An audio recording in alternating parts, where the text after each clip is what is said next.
Faridpur ISKCON মন্দিরে উগ্রবাদীদের হামলা, এভাবে আর চলবে কতদিন নির্যাতন হিন্দুদের ওপর?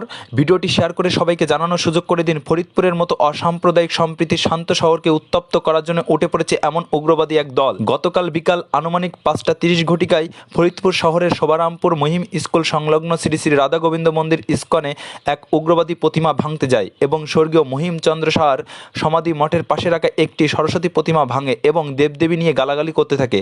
মূল মন্দিরে প্রবেশের আগেই কর্তৃপক্ষ এবং এলাকাবাসী ধরে তাকে বেঁধে রাখে এবং পুলিশ প্রশাসনকে ফোন দেয়। ধন্যবাদ কোতোয়ালি থানা পুলিশ ফরিদপুর এবং জেলা পুলিশ ফরিদপুরকে এর যথাযথ শাস্তির জবাব চাই। কিন্তু এখানে কি শেষ?